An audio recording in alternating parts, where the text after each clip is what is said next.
Ya voy a ir con las declaraciones de Janet Jara, la candidata presidencial del Partido Comunista, también, ¿cierto?, con la candidatura de diputado de Daniel Jadwe, pero antes quiero meterme con la declaración del día. Porque esto es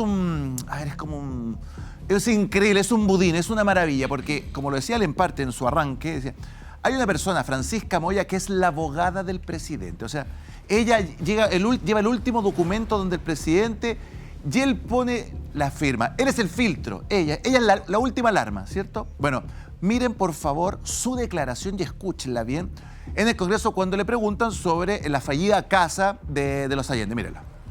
En relación a ese punto, para terminar la pregunta, ¿usted conocía entonces de la inhabilidad para recalcar eso, de la ministra y de la senadora?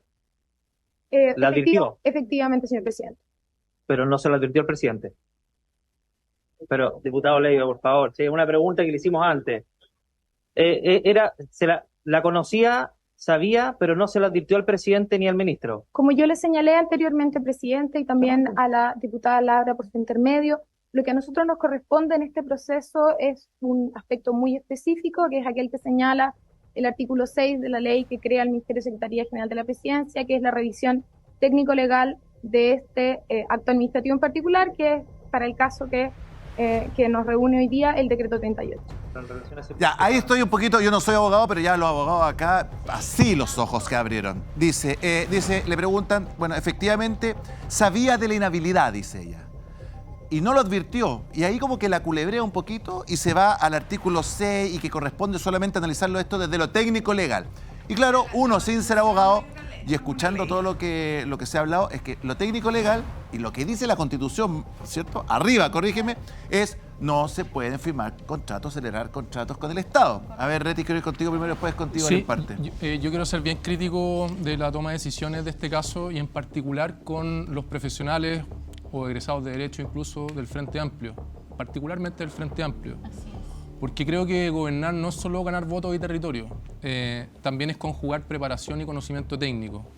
Los votos y la intención de gobernar son condición necesaria pero insuficiente para el buque de la gobernabilidad para darle a un país como Chile. La competencia técnica es fundamental y muchachos del Frente Amplio están al debe. Basta de creer que solo la política se trata de calle, de territorio, de un relato, de desigualdades que yo comparto, pero la otra mitad de la ecuación, y quizás más fuerte que la anterior, es tener gente preparada, con conocimiento y competencia, porque hoy día se faenaron a una senadora socialista por sus propias incompetencias. Únete hoy en www.sinfiltros.cl y tu apoyo nos permitirá seguir creciendo y entregando contenidos independientes y sin censura. Contamos contigo. Lo que me parece inaceptable. A ver, Alan, parte. A ver, vamos por parte. Este cargo de la Secretaría General de la Presidencia, el director jurídico lo han ejercido buenos juristas. Pedro Correa, hay que recordar a Carlos Carmona, un tremendo jurista que lo hizo varios gobiernos. Fernanda Garcés, Sebastián Soto, que hoy día también fue parte del Tribunal Constitucional. Este es un cargo que es el último cargo. La Jimena fue ministra secretaria general de la Presidencia. Es el último cargo que le lleva los papeles al presidente, pero pasa por alguien más entre medio, por el ministro secretario general de la Presidencia, que a la sazón, cuando esto ocurrió, era el ministro del Interior, Álvaro Elizalde. O sea, ellos le llevaron un documento al presidente que tenía un problema. Álvaro Elizalde que fue senador, y Francisca Moya, ambos, Francisca Moya, Frente Amplio, Elizalde, socialista, le llevaron un documento al presidente que tenía una inconstitucionalidad flagrante. ¿Ok? Seamos claros. Por otro lado, tampoco convirtamos en una super mártir. O sea, yo le tengo respeto, por cierto, a la senadora Allende. Pero yo no voy a convertir a la senadora Allende en una super mártir ni a Maya Fernández en una super mártir de esta situación. Comparto con Rodrigo. Aquí la falta de competencia del gobierno es total. Pero yo sigo creyendo que ese documento llegó arriba y lo firmó el presidente sin tener que firmarlo. Yo lo expliqué la otra vez. Sin necesidad de firmar ese documento. Déjame terminar, Rodrigo. Sin necesidad de firmar ese documento, lo firma el presidente porque yo creo que él lo estaba pidiendo de manera como ya expresa cuando un presidente se vuelve loco. Su baby reno con la casa claro, Allende. este era su baby reno. Entonces, esto era lo que él quería y esto era lo que él necesitaba.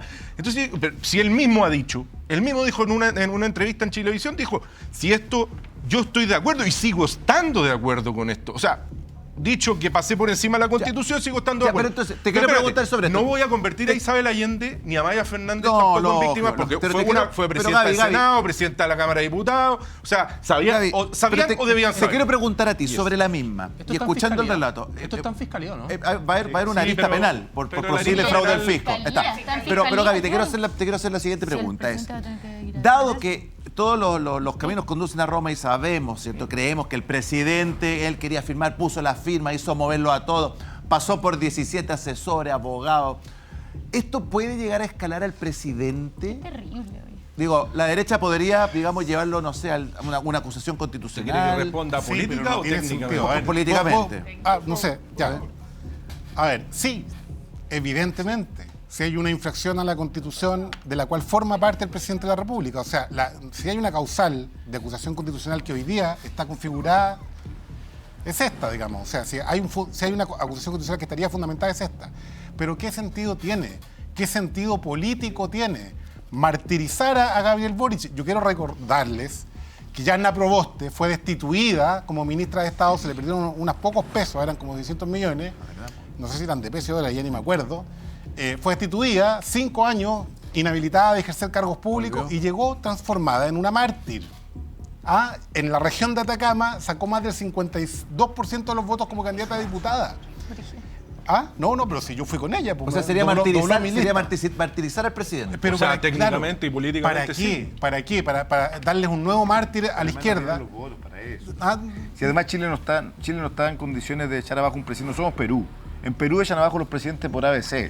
Y se requieren dos tercios, además, somos un país democrático en el que, o sea, termina los mandatos de los presidentes. El presidente Piñera estuvo en su momento Pero con crítico. Piñera la quisieron hacer. Jamás nosotros. El socialismo democrático jamás. Pero Por lo menos hace- yo hablo por el hace- socialismo hace democrático. votos, Yo no ¿no? hablo Fidel, por el PC ni por el Fidel, Frente Amplio. estando de acuerdo contigo, la pregunta de fondo es, a la luz de los antecedentes de la infracción constitucional, ¿corresponde o no una acusación contra el presidente? Independientemente de lo que tú estás diciendo, yo estoy de acuerdo contigo. Plausible. Sí, absolutamente. Es plausible. Sería plausible, plausible. pero las acusaciones constitucionales, a diferencia de la del Tribunal Constitucional, son meramente políticas. Estoy de acuerdo Exacto. contigo. No, pero estoy si de la acuerdo pregunta, contigo. si la pregunta es, Si- es si- de si técnica reúne los jurídica. argumentos. Si la pregunta es desde el punto de vista técnico y político, según el artículo constitucional, porque parece que no leen la Constitución en la moneda, el 52 de la Constitución es claro, el presidente es por comprometer gravemente el honor de la nación y por haber transgredido la Constitución y la ley.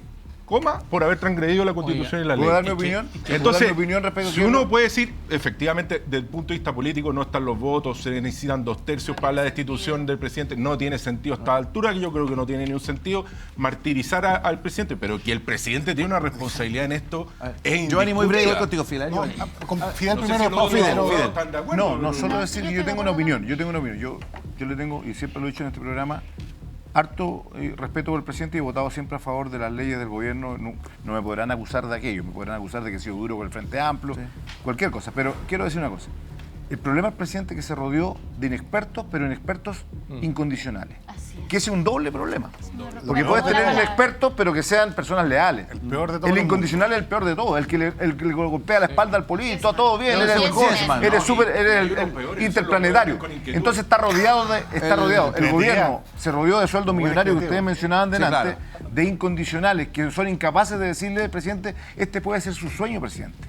Que usted compre su gobierno en la casa del expresidente Allende, pero no se puede hacer. Gonzalo. Eso es lo que tenía que haber hecho sus Y eso- eso asesores. es que- eso Esa es la lealtad. labor, esa es la Y eso- labor. Y lo que está diciendo Fidel finalmente es la definición de lealtad, porque Por una supuesto. persona que es leal no es la que siempre te dice que sí a todo, sino que es la que también se planta para decir, sabes que estamos equivocando el camino, esto puede traer consecuencias políticas graves, incluso puede significar que sea plausible una acusación constitucional ¿Y a sabes propósito de lo que se estaba planteando. O sea, el riesgo es tal que no, y le vamos a ¿Y decir sabes que cuál no, fue la única que lo presidente. dijo?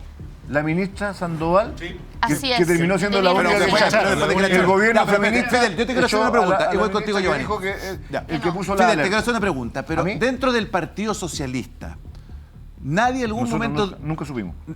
A ver, te voy a preguntar de nuevo. ¿Nadie del Partido Socialista supo que Isabel Allende estaba celebrando un contrato que iba a vender su casa? No, ¿Nadie se enteró partido- dentro del partido? El Partido Socialista no tuvo responsabilidad de ningún tipo. Nosotros somos No, pero nadie se víctimas. enteró. No, nunca. No. Si lo hubiéramos advertido, le hubiéramos dicho que no se podía. Porque hubiesen cuidado a Porque la claramente senadora. hubiéramos cuidado a la senadora, porque la senadora Por cierto. no es una senadora que ha faltado a la probidad, tuvo una brillante carrera parlamentaria, fue presidenta de la Cámara de Diputados, Es verdad. del Senado. Es verdad. Pero ella se dejó llevar por la obsesión presidencial de decir, ¿sabe qué? Queremos pasar a la historia. El legado es comprar la casa de Salvador Allende. Y ahí tuvo el error garrafal que lamentablemente termina una carrera brillante de ella, porque yo no me puedo desconocer que siendo de distintos sectores dentro del partido, yo no podría decir que la senadora Isabel Allende, tuvo algún acto alguna vez en su vida que comprometiera su probidad. A ver, espérate, Giovanni, después quiero ir contigo, Manuel, porque te quiero preguntar un poquito sobre los asesores y esta jugada que a veces viste, sobre todo por las criptomonedas. A ver. A propósito de aquello que dice al final Fidel, pero complementando lo que plantea Gabriel, con lo cual estoy muy de acuerdo, esto de martirizar a la senadora Allende. Mira, voy a hacer una pequeña introducción anecdótica. Cuando yo fui parlamentario junto con Isabel Allende. Isabel Allende era senadora por la región de Atacama y yo era diputado por uno de los 2 distritos de esa región. Tuve una relación excelente con ella, trabajamos juntos para la región. Y hoy día, en que muchos de mis compañeros de partido, de la UDI particularmente, pero de Chile Vamos, se las dan de demócrata y tolerante, quiero contar esta anécdota. Cuando se cumplía una efeméride relacionada con el expresidente Allende, estaba Isabel Allende como diputada, como senadora, fue a la sala de la Cámara de Diputados y se retiraron todos mis correligionarios de Chile Vamos. Todos, salvo yo. Fui el único que se quedó dentro de la sala a un homenaje al expresidente Salvador Allende por respeto a la investidura del presidente. Yo, lejos de su ideología, digamos, y por respeto a la persona de Isabel Allende. Y sin embargo, el otro día, el día que se produce la destitución, yo puse un tuit escuchando o leyendo más bien a Carolina Toá, a Gonzalo Vinter, a una serie de personeros hablando del dolor que les causaba la situación de la senadora Allende. Eso, para mí, ¿por qué me criticó mi sector? Porque pensaron que iba dirigido a Evelyn Matei, porque andan viendo fantasmas por todos lados. Entonces, pensó que iban dirigido a Evelyn Matei. Porque ese sentimiento de dolor que es legítimo en gente como Fidel Espinosa o del Partido Socialista en general, es legítimo. Hasta yo puedo sentir, digamos, qué lamentable la forma en que termina su carrera la senadora Allende. Pero eso, dicho de otros personeros precandidatos presidenciales, suena como a una defensa corporativa. Porque acá lo que importa es la institucionalidad. A mí me importa lo que piense Carolina Toá o Gonzalo Vinter respecto de la infracción a la Constitución. No de la persona de la senadora Allende. Porque de la persona de la senadora Allende pueden haber distintas percepciones. Hay gente que dice, oiga, estuvo metido en el tema de los exonerados políticos, no pagaba las contribuciones y está en su legítimo derecho. Claro. La persona de la senadora Allende tendrá una valoración distinta para cada uno. Yo tengo una valoración relativamente buena de ella. Pero otra cosa es la valoración institucional. Y la valoración institucional de candidatos presidenciales como Carolina Toá y Gonzalo Vinter tiene que ser dirigida si hubo o no infracción a la Constitución. A ver, Scali, la quiero escuchar. Usted también está con ese dolor que se le ha hecho a la senadora. Sí, por supuesto. Y a su juicio, ¿hubo infracción o no a la Constitución? Sí, mira, lo que pasa es que yo quiero plantar un punto principal, Gonzalo, que tiene que ver y recoger un poco lo que decía en parte hace rato. Yo creo que aquí hay un problema estructural que tiene que ver también con el funcionario de gobierno. El dolor profundo que nos provoca al Partido Socialista, ¿cierto?, este golpe, a propósito, ¿cierto?, de manchar la trayectoria de quien fuera una de las figuras más importantes, ¿cierto?, de nuestro partido, de la izquierda chilena. Pero ella sabía, pues. Pero también, lo que quiero llegar, Gonzalo, es que cuando uno es funcionario público y aquí nos ha tocado, ¿cierto?, estar en ese rol, hay una responsabilidad política más allá, ¿cierto?, de solamente la figura presidencial o que lo que el presidente dispone. Hoy día tenemos a ciertos ¿Usted cree que deben de haber más renuncias? Por supuesto que sí. Yo creo que hay muchos abogados, ¿cierto?, que hoy día siguen trabajando en el gobierno sin ninguna sanción, ¿cierto? Y los únicos costos, quien se ha llevado todos los costos de este papelón ha sido el Partido Socialista de Chile. Entonces yo creo que hoy día se hace presente y se hace necesario, efectivamente. Sí, yo estaba preguntando si había una causa en la Fiscalía, porque yo aquí, en mi rol de abogado que se ha dedicado al derecho penal los últimos 15 años, aquí hay alimentos de fraude al fisco. Hay un reportaje de Ciber Chile el 7 de marzo, Ciber Chile, o sea, bastante objetivo, ¿no? 7 de marzo del 2025, que señala el reportaje que, abro comillas, lo que pretendían los herederos era mantener el control del inmueble del expresidente después de venderla al Estado por 993 millones. De hecho, era un comodato. O sea, vendían la casa y se quedaban ellos con la casa. Entonces, los elementos que están arriba de la mesa como constitutivos de la infracción no tan solo son infracciones constitucionales, no tan solo son infracciones administrativas, no tan solo son infracciones éticas y morales, y que de pasada mancillaron la honra de Salvador Allende, sus familiares, sino que aquí hay elementos constitutivos de un eventual fraude al fisco. Sí. A ver, Emanuel, espera, aguanta un poquito. Espérame, Gabriel, espera un poquito, que la dirección me está pidiendo que me aguante un poquito. Emanuel, estamos hablando un poquito, ¿cierto?, de los asesores, del círculo del presidente, lo decía Scarlett también, los yesman, esos que dicen, sí, no, denle nomás, vamos con todo. Tú fuiste muy crítico con Javier Milei, con los asesores, a propósito, ¿cierto?, del caso criptomoneda. Del caso Libra. Caso Libra. Sí, bueno, primero que nada, para no desviarnos demasiado del tema o no saltar a otro, hay que leer la Constitución.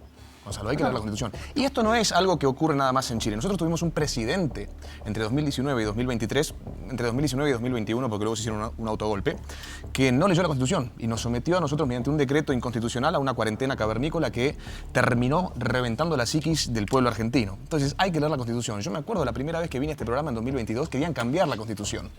Y estaba Pikachu en la asamblea, una cosa rarísima, porque en vez de cambiarla no leen la que ya tienen y se evitan estos problemas. Ahora, yo no puedo coincidir más con lo que dijo la diputada. Una persona leal, un asesor de verdad, es alguien que sabe marcarle al gobernante, al funcionario, los límites. No un aplaudidor, no una persona obsecuente. Eso fue lo que yo critiqué en el caso Libra. Digo, y acá pasa lo mismo. Y acá pasa exactamente lo mismo. Y dónde está señorita, me lo han preguntado. Estoy contigo llevando 30 años como asesor parlamentario. Bueno, ese es el rol del asesor. Y me lo han preguntado en mi país qué pensaba yo de ese caso que fue una mancha para Javier Milei hace apenas 2 meses. Y yo justamente me pronuncié al respecto diciendo básicamente lo que dijo la diputada y sumado a, tenés a un montón de aplaudidores. No puede ser que uno no se dé cuenta de que eso podía salir mal, de que ese proyecto podía realmente ser un crash. Y digo, ya que los funcionarios públicos representan al pueblo y responden al pueblo y trabajan para el pueblo, y ya que nosotros les pagamos los asesores, bueno, busquen asesores competentes, porque en definitiva somos nosotros quienes lo financian. Sí, Jimena, ¿tú quieres decir algo? Sí, y después sí, prepárame hay una graph de la segunda para meternos un poquito en esos honorarios y todo. Yo la verdad es que quiero ir a lo que pasó con el fallo del Tribunal Constitucional y lo que dijeron 2 personeros del Partido Socialista, que de verdad me impacta y que creo que deberían dar explicaciones al país. Uno, Daniel Manucheri, otro, Daniel Melo. Sería bueno saber con quién hablaron, qué mensajes de WhatsApp mandaron, qué hicieron, porque resulta que uno, Daniel Manucheri, dijo, y voy a leerlo, es vergonzoso que los miembros del Tribunal Constitucional nombrados por el presidente Boric y el miembro propuesto por la DC votaran alineados con la red de Hermosilla en el TC absolutamente fuera de derecho. Y Daniel Melo dijo, hoy la extrema derecha, con incluso el voto de los representantes del Frente Amplio, deben estar celebrando. Creo que en este caso se ha cometido una verdadera injusticia. Yo la verdad es que estoy impactada con estos mensajes, con estos dichos, porque creo que lo que dejan entrever con sus afirmaciones es que ellos son dueños de los votos del Tribunal Constitucional. Claro, nosotros los ponemos, ustedes votan como queremos. La crítica que ellos hicieron a todo el tema Hermosilla, que también nos recordó aquí la diputada, bueno, parece que aquí esa es la práctica, aprendieron rapidito. Llamaron, hicieron alguna gestión, porque fíjate que los 2 votos que logran sacar a favor, en la línea de lo que ellos dicen, son el de Catalina Lagos, PS, y el de Mario Gómez, cercano al Partido Socialista. O sea, lo que ellos han criticado de otros, del otro lado, es lo que ellos insinúan o dicen derechamente en esta afirmación. Y me parece grave, porque si hay algo que creo que hay que destacar y valorar del Tribunal Constitucional es que hizo la pega. Sí. Tribunal Constitucional, ojo, Gonzalo, que estaba cuestionado, que querían terminar en el famoso texto constitucional y del cual tenían, entre comillas, mayoría. Ahí está el tuit de Manucheri, quiero ir contigo, Fidel. A ver si lo puedes dejar un segundito. Y después te la pido. Euge dice, es vergonzoso que los miembros del Tribunal Constitucional nombrados por el presidente y el miembro propuesto por la DC votaran alineados con la red de Hermosilla. Es impresentable. Y debo decir que el que ha estado clarito una vez más en esto es el profesor Carlos Peña, que una vez más pone encima del tapete algo que es parte de este gobierno. Creen que pueden hacer lo que quieren, aún contra ley y Fidel, Constitución. usted quiere decir algo, Fidel. No, ya, yo Euge, creo, te escucho, mira, muchachos. yo Están creo- hablando mucho arriba, los estoy escuchando. Yo creo que perder siquiera en este programa tan valioso 30 segundos lo que dice Manucheri es realmente... pero déjame explicar. Porque Manucheri habla imbecilidades cada 48 horas. Entonces, Bueno, yo no voy a decir perder... eso, pero se transformó en fiscalizador. No me mate el reel, no me Pero es que arruine habla el reel. imbecilidades cada 48 horas, entonces yo no perdería 30 segundos. Yo me preocuparía más por lo que dijo la vocera de gobierno. También, Yo me preocuparía por ¿qué eso. dijo? ¿Qué dijo? Porque los diputados, La diputadas Isabel o senadores, senadoras pueden hablar de imbecilidades, pero no tiene que preocuparnos eso. Pero déjame terminar. No, lo que pasa es que yo comparto lo que tú estás diciendo. ¿En qué sentido? Que a mí igual me dijeron, como sabían que yo tengo problemas con el Frente Amplio, me dijeron, pégale a las del Frente Amplio que votaron. Y las dos ministras del Frente Amplio actuaron en derecho. Absolutamente. Entonces actuaron en función, no iban a poner en riesgo, sus carreras. Según Gonzalo Vinter, no son del Frente Amplio. Bueno, pero Tienen que fallar lo que de importa, acuerdo tienen a que la fallar de Constitución y las acuerdo leyes. a lo que estipula No la Constitución. telefonazos, Exacto. eso es lo Está que hemos está la criticado declaración de del caso Aysén Comelli. Echeverri, ¿no, muestra el muchachos? teléfono. Si es que la tienen por ahí para Es verla porque eso. yo no la vi. ¿No? ¿Qué dijo Aysén Echeverri? No. Dijo que era un mal precedente. Sí, un mal precedente. Eso Y lo yo repitió. considero grave O sea, que se las falle declaraciones en de relación ella. a la ley ajustado No, y derecho lo un mal repitió. precedente. Dijo que el fallo del Tribunal Constitucional constituía un mal precedente. A ver, yo creo que tanto las declaraciones de ella, coincido con esto con Fidel, con las declaraciones de la vocera de gobierno, como las declaraciones de los diputados. Y del ministro Lizalde. Muy fuera Camila, de lugar, hoy porque día el ministro Lizalde lo dijo. finalmente si algo nos deja el caso Audios, es de que nuestras instituciones tienen que funcionar de acuerdo a lo que dice la Constitución y las leyes. Si algo lo que nos dejó el caso Hermosilla es que nuestro país no podía seguir funcionando con una justicia a punta de telefonazo. Y si después salen diputados de nuestro sector a decir, oye, ¿y cómo estos votaron no según lo que se les dijo? O sea, de verdad creo que hay una contradicción evidente en esto y yo lamento y no comparto en absoluto esas declaraciones. Acá uno puede estar de acuerdo o en contra del fallo del Tribunal Constitucional, pero es el Tribunal Constitucional, es un órgano autónomo porque así lo establece la Constitución y hay que respetar ese fallo. Entonces decir que es un mal precedente me parece que es ser poco respetuoso con la institucionalidad que desde la Cámara, y aquí hablo un poco en términos personales porque he estado empujando este proyecto bastante sola, si queremos reformar cómo se permiten estas llamaditas de operadores para arreglar los fallos, precisamente lo que hay que hacer es respetar estas decisiones y no salir a pegarle a la propia institucionalidad. Aguántame, aguántame un poquito que querés. A ver. En la calentura del momento, y mal, porque una vocera del gobierno no debe actuar desde la calentura del momento, O sea, por dijo supuesto que que no. era un pésimo precedente. Pero hoy día en la mañana, Lo mantuvo. el ministro del Interior dijo exactamente lo mismo. Incluso dijo que había precedentes anteriores que habían fallado de otra manera. Falso, mentira. El Tribunal Constitucional nunca ha fallado sobre este tema. Entonces, y ojo. Más grave es que lo diga el ministro del Interior, que era ministro Sexpress cuando esto ocurrió. Sí, porque Complemento lo que dice la senadora y lo que dice Gabriel. ¿Sabes por qué dice eso Lizalde? Porque Vinter, en una entrevista el día domingo, citó un reportaje de The Clinic donde hacían un resumen de hace 10 años atrás de parlamentarios que tenían contrato con el gobierno. Pero respecto de ninguno de esos parlamentarios se hizo ninguna presentación ante el Tribunal Constitucional, por lo tanto nunca ha habido jurisprudencia. Lo que pasa es que, y ahí Exactamente. Gabriel puede ser muy importante, lo que pasa es que confunden algunos, y The Clinic también confunde el contrato con el Estado con el acto administrativo con el Estado, Exactamente. que son dos cosas Ya diferentes. nos vamos a meter en eso. Quiero ir a esta infografía, esta graph que publicó el diario La Segunda la semana pasada, porque esta es otra variable del escándalo en donde uno dice queremos más estados, queremos más funcionarios, queremos más burócratas. Ya al mismo tiempo decían la ley antipituto, no al pituto, nosotros vamos a cambiar todo. Acá dice los 14 funcionarios que sobrevivieron a despidos por compra de la casa de Allende. Polémica sigue, hoy TC ve caso de senadora del Partido Socialista. A ver, al empate, aquí uno empieza a mirar rápidamente y todos los sueldos son de 5 millones para arriba, ¿cierto? El que menos gana es un flaco que gana casi 3 millones, 6.300, 7.154, 9.350, Nivia, que decís tú, 6.904, 6.949. ¿Cómo uno le explica a la gente? Mira, ¿cierto? si uno le podría explicar a la gente. Aguanta un poquito. Uno le explica a la gente y dice, ¿cómo todas estas personas que tienen unos sueldos que son importantes dejan pasar todo, se equivocan todos y siguen todos trabajando? Gonzalo, Es que ¿puedo eso. decir algo?